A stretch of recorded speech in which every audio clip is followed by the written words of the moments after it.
नमस्कार दोस्तों, जय श्री राम। आपने ये खबर तो जरूर सुनी होगी कि भारत के जो 8 नौसैनिक के अधिकारी थे, एक्स नेवी मैन थे, जिन्हें कतर ने सजाए मौत दे दी थी, वो अब सजाए मौत कम हो चुकी है और उन्हें केवल जेल की सजा है। और वो जेल की सजा भी अलग-अलग लोगों को अलग-अलग वर्षों के लिए जेल हुई है। 3 साल से लेकर 25 साल तक जेल की सजाएं उन्हें सुनाई दी गई है। और ये भी जेल की सजा वो भारत में काट सकते हैं, क्योंकि 2015 में मोदी गवर्नमेंट ने ही एक पैक्ट किया था, एक एग्रीमेंट करी थी कतर के साथ कि अगर कतर की अदालत किसी भारतीय नागरिक को सजा देती है, तो वो सजा भारत के अंदर भी वो काट सकता है। और वैसे ही अगर कतर के नागरिक को हमारी भारतीय कोर्ट अगर कोई सजा सुनाती है, तो वो सजा कतर के अंडर भी, कतर के कंट्री में भी वो जाकर भोग सकता है। तो इस हिसाब से हमारे सेलर्स दोबारा भारत में जरूर वापस आने वाले हैं और ये बहुत बहुत बहुत खुशी की बात है। नॉर्मली मैंने हमेशा मोदी गवर्नमेंट की बुराई ही की है, क्योंकि उनके बहुत सारी पॉलिसीज से मैं इत्तेफाक नहीं रखता, लेकिन इस मामले में मैं पूरे मन से मोदी गवर्नमेंट की तारीफ करना चाहूंगा। मोदी गवर्नमेंट ने इस बार बहुत ही अच्छा काम किया है। ये जो पूरा केस था, ये भारत के लिए क्यों इंपॉर्टेंट था, मैं 2 रीजंस बताता हूं। एक, इससे भारत की इंटरनेशनल छवि बहुत खराब हो रही थी, क्योंकि नॉर्मली देखो स्पाईगिरी जो होती है, इनके ऊपर आरोप क्या लगा है? इनके ऊपर आरोप यह है कि इन्होंने कतर में स्पाईगिरी की है। स्पाईगिरी यानी इतना ज्यादा मुझे हिंदी नहीं आती, लेकिन see what I mean to say is कि they were spies, they did espionage in Qatar. तो ये बहुत, यानी किसी देश में जाकर वो क्या कर रही है गवर्नमेंट, वो छुप छुपा कर पता कर लेना और वो अपने गवर्नमेंट को आकर बताना। तो ये बेसिकली काम तो बुरा ही है ना। This is not a very good thing, right? लेकिन हर कंट्री ये करती है। यूएस भी करता है, रशिया भी करता है, चाइना भी करता है। जो कंट्री सुपर पावर है या सुपर पावर कभी भी बन सकती है, वो बिना इंटेलिजेंस के नहीं बन सकती। इन्हें पता होता है, हर एक कंट्री को पता होता है कि अगले कंट्री के क्या विचार है, ये क्या करने वाले हैं, और उस अनुसार वो अपनी पॉलिसीज फ्रेम करते रहते हैं। कौन किसका दोस्त है, कौन किसका दुश्मन है, कौन सी बात किसको नहीं अच्छी लगी, वो क्या एक्शन लेने वाला है, ये हर कंट्री को पता होता है, क्योंकि उनके स्पाइज हर दूसरे कंट्री में वो डालती हैं। This is the basic reason जिसकी वजह से इंटेलिजेंस डिपार्टमेंट होता है, हर किसी कंट्री में होता है। लेकिन ये अगर बाहर आ जाए कि ऐसा स्पाईगिरी हमने करा है, तो that leads to a lot of trouble. इससे हमारा नाम बहुत खराब होता है। ठीक है, तो एक तो प्रॉब्लम ये था कि इंटरनेशनल बदनामी हो रही थी। दूसरा प्रॉब्लम था डोमेस्टिक। डोमेस्टिक प्रॉब्लम ये था कि नरेंद्र मोदी सरकार नॉर्मली 56 इंच का सीना कहती है, मस्कुलर फॉरेन पॉलिसी की दावा करती है। लेकिन क्या उनकी पॉलिसी वाकई मस्कुलर है? कतर जैसा एक छोटा सा देश आपको झुका देता है नुपुर शर्मा वाले केस में, या फिर ये सेलर्स वाले केस में। तो इससे मोदी सरकार की छवि काफी खराब हो रही थी। और अभी आ रहे हैं इलेक्शंस 2024 में, तो मोदी सरकार ने, जहां तक मुझे लगता है, पूरी ताकत झोंक दी थी कि भैया इसको अपने को संभालना पड़ेगा। और ये छोटा सा देश है, इससे बहुत बहुत बहुत रेपुटेशन खराब हो रही थी, क्योंकि कतर की साइज क्या है, वो दिल्ली के साइज का एक देश है। और वो देश आपके इतने बड़े देश को झुका रहा है, उसकी इकोनॉमी देखो, आपकी इकोनॉमी देखो, और वो फिर भी आपको झुका रहा है। तो इससे बहुत ज्यादा मोदी गवर्नमेंट पे फर्क पड़ रहा था। अब देखिएगा कि मोदी गवर्नमेंट ने इसे कैसे हैंडल किया है। तो ये वीडियो में अब मैं ये बताऊंगा कि what are the possible ways in which Modi government tackle this, यानी इसके किस तरीके से मोदी गवर्नमेंट ने ये टैकल करा होगा, ये अनुमान लगाने का काम हम इस वीडियो में करेंगे।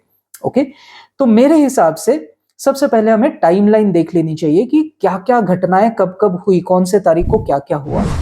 तो देखिए, सबसे पहले 30 अगस्त को इन 8 डेकोरेटेड नेवल ऑफिसर्स को कतर ने अरेस्ट कर लिया। क्या एलिगेशंस थे वो कतर ने बताए नहीं थे, आज भी कतर बता नहीं रहा है, लेकिन सुनने में यह आया है कि एस्पियोनाज के चार्जेस के तहत उन्हें गिरफ्तार किया गया था। ओके, अब ये केवल इंडियन सिटीजन्स नहीं थे, ये नेवी में काम कर चुके लोग थे, और उसमें भी ये डेकोरेटेड ऑफिसर्स थे। यानी वो ऑफिसर्स जिन्हें बताया जाता है, जैसे रुस्तम में वो डेकोरेटेड ऑफिसर होता है अक्षय कुमार, है ना, तो उसकी बातें बताई जाती है कि यार ये कितना अच्छा बंदा है, आपको भी ऐसा बनना चाहिए। ये डेकोरेटेड ऑफिसर्स थे। इसके वजह से भारत की और ज्यादा बदनामी हो रही थी। अब देखते हैं आगे क्या होता है। दोस्तों, ऑलमोस्ट एक महीना कुछ दिन, एक महीना एक हफ्ता बीत जाता है, उसके बाद में इंडियन एम्बेसडर इनसे मिलता है। तो जब भी एम्बेसडर लेवल के लोग अगर मिलते हैं ना, तो इसका मतलब गवर्नमेंट ने ऑलरेडी बहुत कुछ पीछे से कर दिया है। जो मिनिस्ट्री ऑफ फॉरेन अफेयर्स है, उन्होंने कुछ ना कुछ तो किया रहेगा पीछे से। और जब वो केस बनने लगे, उसके बाद में वो न्यूज, वो उसके बाद में एम्बेसडर आता है, ठीक है, या फिर एकदम नेशनल लेवल पे कैबिनेट लेवल के लोग फिर बात करते हैं। बात कभी भी नहीं की जाती है, एटलीस्ट पब्लिकली तो बिल्कुल भी नहीं की जाती है, जब तक मिनिस्ट्री ऑफ फॉरेन अफेयर्स कुछ ना कुछ अंदर से कर ना दे। ठीक है, कहीं ना कहीं आप जीतने के संभावना में ना आ जाए, तब तक वो किया नहीं जा सकता। तो यहाँ पे जीतने की संभावना शायद उन्हें लगी, इंडियन गवर्नमेंट को लगी, इसलिए एम्बेसडर को भेजा गया।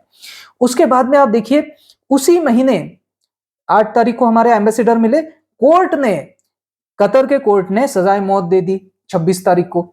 यानी ये ऐसा हो गया कि भैया इंडिया फुल इंटरेस्ट ले रहा है, India knows about this case and India is very interested in knowing कि आप क्या करोगे इसमें। एक तरीके से ये धमकी भी है, लेकिन कतर बोलता है अरे धमकी का क्या है, मैं फिर भी डेथ पेनल्टी दूंगा। That was the attitude of Qatar at that time, और डेथ पेनल्टी कोर्ट ने दे दी है। उसके बाद में फिर भी भारत ने अब क्या किया है मैं बताता हूं। कभी भी क्या आपने देखा है कि किसी कोर्ट में एक फैसला आ जाता है कि आपको सजाए मौत दी जाती है, और इसके बाद में भी हियरिंग हो रही है, और उसके बाद में वो फैसला पलटा भी जाए? ऐसा कभी नहीं सुनने में आता है। ये भारत में तो क्या, किसी भी कोर्ट में ऐसा कभी नहीं होता है। लेकिन और इस केस के बारे में ना नॉर्मली मीडिया में भी ज्यादा बताया नहीं जा रहा है, ठीक है। तो अब क्या होता है, इसके बाद में 2 कोर्ट हियरिंग्स होते हैं। एक होती है 23 नवंबर को, यानी करीब करीब 1 महीने बाद एक पहली कोर्ट हियरिंग होती है। यानी 1 महीने में गवर्नमेंट ने कुछ तो ऐसा किया है जिसके वजह से पाला अब बदलने लगा है, यानी उन्हें पुनर्विचार करने की जरूरत पड़ रही है। फिर देखिए 1 हफ्ते बाद दोबारा एक कोर्ट हियरिंग होती है, ठीक है। तो कतर के कोर्ट में 2 बार फिर से कोर्ट हियरिंग हो रही है। और इसके बाद में आप देखिए कि मोदी जी फाइनली उसके एक आध हफ्ते बाद, या 3 दिन बाद, एक्चुअली जस्ट 3 दिन बाद, मोदी जी कतर के राजा से मिलते हैं। राजा नहीं बोलना चाहिए, बादशाह बोलना चाहिए मुसलमानों में। तो बादशाह से मिलते हैं। और देखो, जब हेड ऑफ द स्टेट मिलता है तब इसका मतलब है तब तक कुछ ना कुछ पक गया है, खिचड़ी पक गई है। अब सिर्फ आपको थोड़ा सा वाफवने का है उसको, और फिर परोसने का है। That is the work that Modi would do. इससे पहले एस जयशंकर ने सारी काम कर दिया है। This is what it means. अब देखते हैं कि क्या क्या काम हुए, कैसे कैसे हुए। अगले स्लाइड्स में मैं आपको और ज्यादा डिटेल में बताऊंगा। देखिए 2 दिसंबर को मोदी मिलते हैं। उस समय भी अटकलें लगाई जाती है कि मोदी ने कुछ तो कर दिया है, कुछ तो खेल कर रहा है भैया मोदी, अंदर ही अंदर कुछ तो पक रहा है, ऐसा लोगों का अनुमान था। और ये अनुमान बिल्कुल सही निकला, क्योंकि 28 तारीख को, उसी महीने यानी इसी महीने के 28 तारीख को, यानी 3 दिन पहले, डेथ पेनल्टी जो है वो रिमूव हो गई। अब केवल प्रिजन है, और प्रिजन 8 लोगों को अलग अलग वर्षों के लिए प्रिजन हुआ है। 3 से लेकर 25 सालों तक उन्हें प्रिजन हुआ है। कुछ को 3 मिला होगा, कुछ को 25 मिला होगा। That is how it is. और इसमें अगर आपको याद होगा तो मोदी गवर्नमेंट ने ही एक ही साल होने के बाद में, यानी 14 में सिलेक्ट हुए ये, और 15 में ही इन्होंने कतर के साथ एक एग्रीमेंट कर ली थी कि अगर हमारे किसी नागरिक को आपकी कोर्ट सजा भी देती है, तब भी वो सजा यहां भारत में वो काटेगा, आपके कतर में नहीं काटेगा। So that's a very good thing. और इस बात का, इस पुण्य कर्म का आज हमें मोबदला मिल रहा है, आज हमें उसका फल मिल रहा है, आज हमें इसका फायदा हो रहा है। ओके, अब देखते हैं कि मेरे क्या एस्टिमेट्स है कि ये एकदम से ऐसा कैसे हो गया, किसी की डेथ पेनल्टी कैसे रिवर्ट हो सकती है। आइए डिटेल में देखते हैं। सबसे पहले, इससे आगे बढ़ने से पहले मेरा ये वाला वीडियो जरूर देख लीजिए। इसमें मैंने आपको मिडल ईस्ट का क्या पॉलिटिक्स है वो समझाया है। इस वीडियो के लिए जो इंपॉर्टेंट है वो मैं ये बता दूं आपको कि कतर, ये जो कंट्री है ना, ये थोड़ा सा सुन्नी देशों के ग्रुप में आता है, यानी सऊदी अरेबिया या अमेरिका या इजराइल, इनके फेवर वाला देश है। ठीक है ना, सुन्नी लोग उसमें ज्यादा है। लेकिन ये दिल से सुन्नी है नहीं, ये दिल से इस ब्लॉक के साथ है नहीं। ये है एक तरीके से आप कह लो कि है तो सऊदी अरेबिया के साथ, लेकिन काम करता है ईरान का। ईरान क्या है?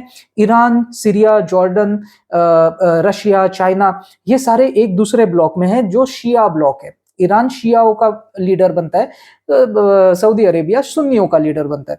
अब ये कतर जो है वो है तो बोलने के लिए सऊदी अरेबिया के साथ, लेकिन ये काम करता है सारा का सारा ईरान का। है ना। अब देखो ये सऊदी अरेबिया के ग्रुप में आता है इजराइल, इसलिए देखिए गाजा में जब भी कॉन्फ्लिक्ट होता है ना, तब सऊदी अरेबिया ज्यादा नहीं बोलता है। सऊदी अरेबिया थोड़ा थोड़ा धीमे धीमे बात करता है, ज्यादा ऐसे तेज आवाज में नहीं बात करेगा। लेकिन ईरान जो है, ईरान तो अब सऊदी अरेबिया के अगेंस्ट है, तो गाजा को सबसे ज्यादा सपोर्ट करने वाला है ईरान। गाजा में कई बार अतिरेकी हमले जो होते हैं उसमें भी सपोर्ट करने वाला ईरान ही होता है। तो जितना पैसा आता है, जितने आर्मामेंट्स आते हैं, वो सारे ईरान से आते हैं। और ईरान दोस्त है रशिया का, सऊदी अरेबिया दोस्त है अमेरिका का। तो अमेरिका इजराइल की मदद करता है और रशिया मदद करता है गाजा की, है ना। इसलिए ये इजराइल गाजा कॉन्फ्लिक्ट में कितने प्रॉक्सीज है आप देख लो। ईरान प्रॉक्सी है रशिया का, और गाजा प्रॉक्सी है ईरान का, है ना। और वैसे ही सऊदी अरेबिया प्रॉक्सी है अमेरिका का, और इजराइल प्रॉक्सी है अमेरिका का। अमेरिका ही सबका सबको चलाता है यार, एक्चुअली अमेरिका ही इस पूरे ग्रुप में सबको चलाने वाला अमेरिका ही है।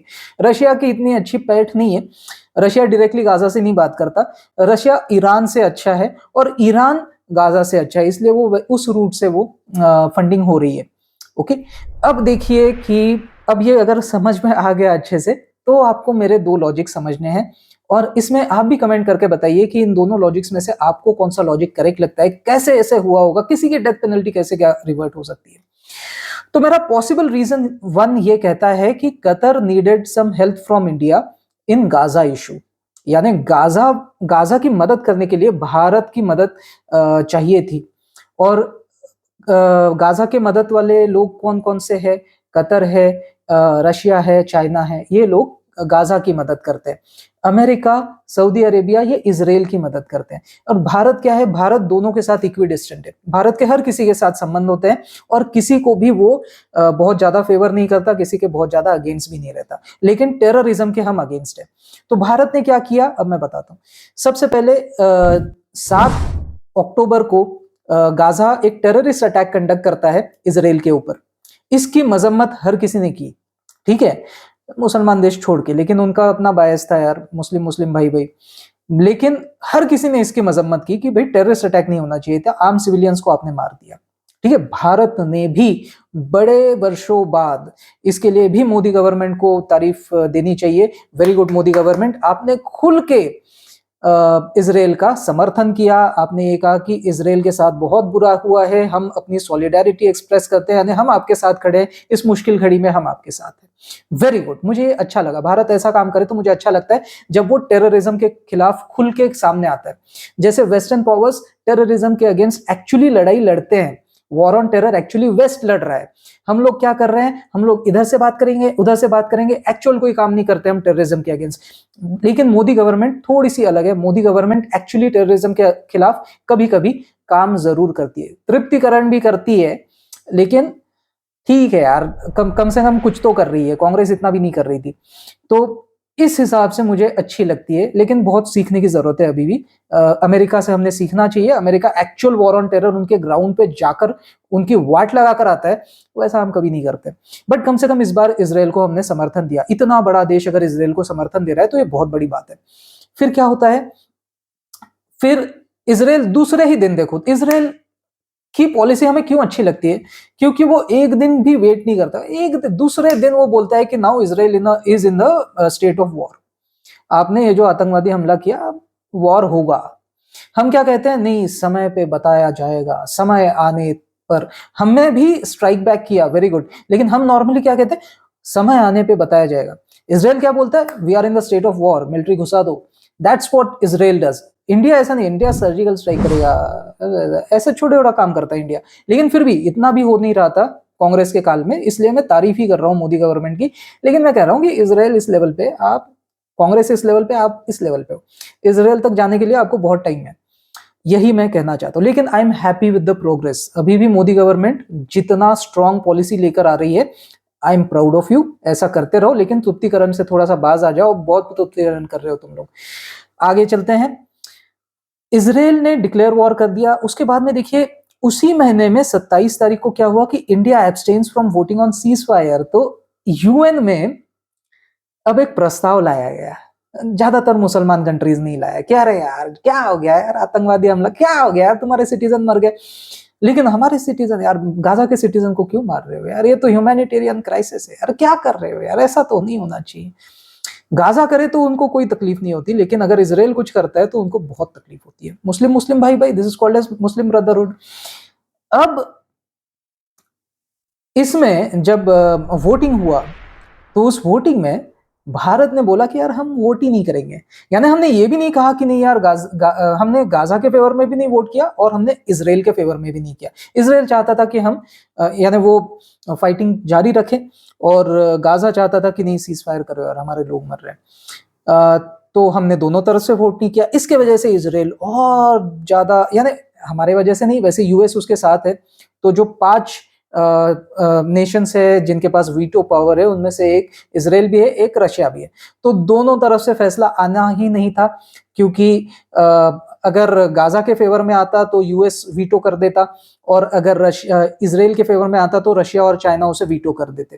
ठीक है, तो वैसे कुछ होने जाने वाला है था नहीं उसमें, लेकिन फिर भी हमने एक रुख तक ऐसा नहीं बताया कि नहीं यार, गाजा वाले बेचारे यार, रहने दो यार, ऐसा नहीं। हमने कुछ भी नहीं बोला, हमने बोला यार तुम्हारा तुम देख लो, वी डोंट माइंड, आप अगर कर भी रहे हो वी डोंट माइंड। हमने ऐसी बेरुखी दिखाई, और इस बेरुखी के लिए देखो, आप इंडिया में भी देखो, जितने भी मुस्लिमों को फेवर करने वाले जितने पार्टीज थे, या जितने भी मीडिया पोर्टल्स हैं, मुझे पता नहीं लेफ्ट क्यों इतना फेवर करता है मुस्लिम्स को, I really don't like it. I like the west, I like the left, but left की ये आदत मुझे बहुत खराब लगती है कि आप मुस्लिम्स को हर चीज में सपोर्ट करते हो, ये गलत है। टेररिज्म में किसी को सपोर्ट नहीं करना चाहिए, ठीक है, जब तक टेररिज्म है, रेडिकल इस्लामिक टेरर है, तब तक आपको मुस्लिम्स को इस मामले में नहीं सपोर्ट करना चाहिए। हाँ, उनके ऊपर कोई अन्याय होता है, आप आवाज उठाते हो, ठीक है, मैं समझ सकता हूँ, आप लेफ्ट वाले हो, लेकिन ये मुझे बहुत अखरता है। मैं खुद भी लेफ्ट हूं, लेकिन I don't support Muslims in radical Islamic terrorism. Okay, इस मामले में मैं ट्रंप या इवन चाइना या इंडिया के फेवर में हूं। ये लोग बिल्कुल भी अब रेडिकल इस्लाम को सहन नहीं करते। Very good, I like this. India abstains from voting, तो हमने बेरुखी दिखाई, देख लो। इसके बाद क्या हुआ, दिसंबर आने आने तक, यानी करीब करीब 2 महीने के अंतराल में भारत का पूरा स्टैंड बदल गया।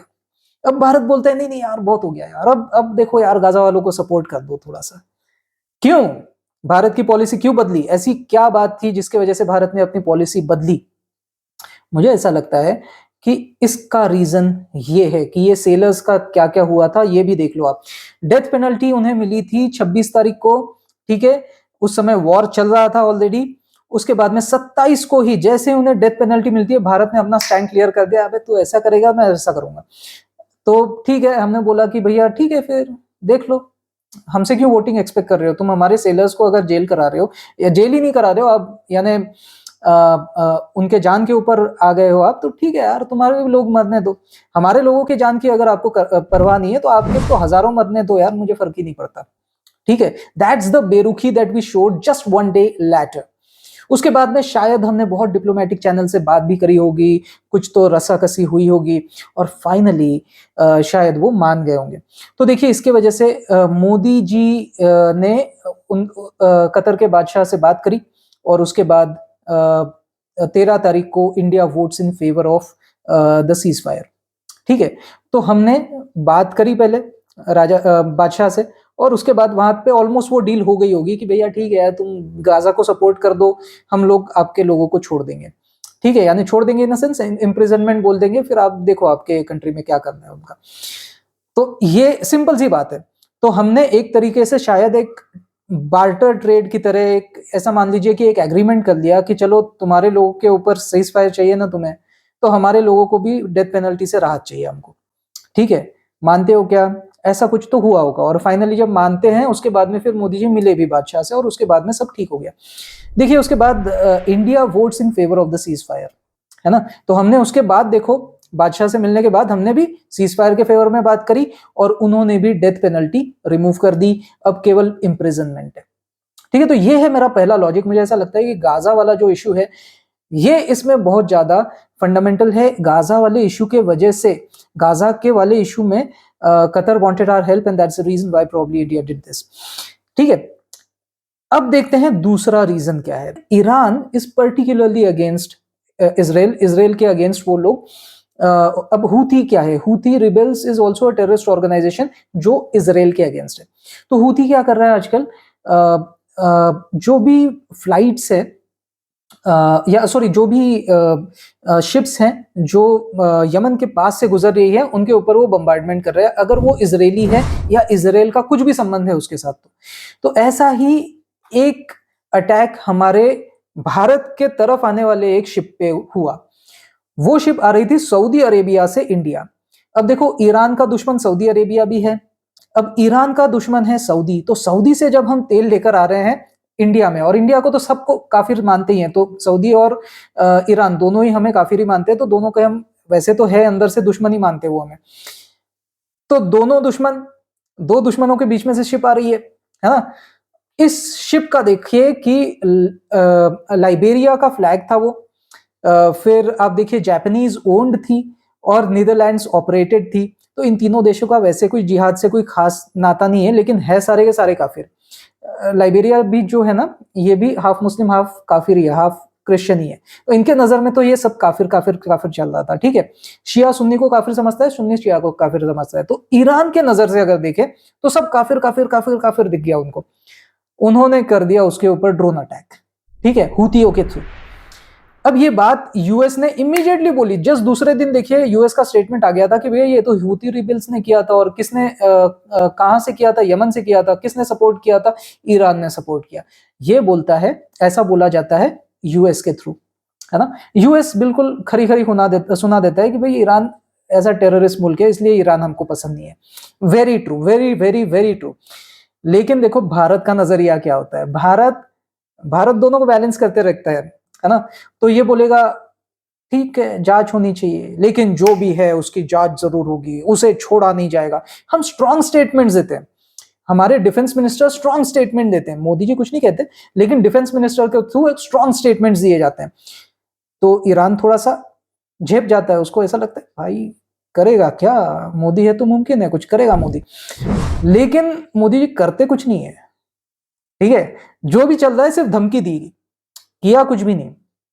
अब देखो, इसके बाद में बिल्कुल 4 दिन बाद डेथ पेनल्टी रिमूव हो जाती है। यानी यूएस ने बोला इसके ऊपर हमने सिर्फ धमकी दी, और 4 दिन के अंदर उसका असर देखो कि डेथ पेनल्टी हमारे सेलर्स की रिमूव हो जाती है। तो इसमें हुआ क्या होगा?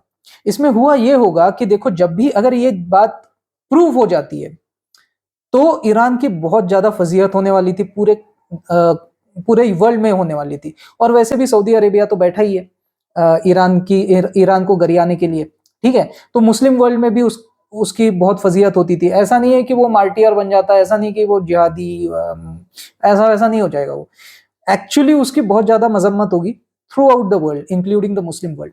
और ये बात ईरान को नहीं पसंद थी। हमारे पास जरूर कोई ना कोई सबूत होंगे, हमने जरूर कोई ना कोई इन्वेस्टिगेशन करा होगा, और उस इन्वेस्टिगेशन में क्लियर कट दिखा होगा कि देखो ईरान, और हमने कोई ना कोई वो क्या कहते हैं डॉकेट या कुछ तो बनाते हैं ना, वो बनाकर शायद ईरान को सीक्रेटली बताया भी होगा कि देखो सबूत हमारे पास पूरे, अब बोलो क्या करते हो।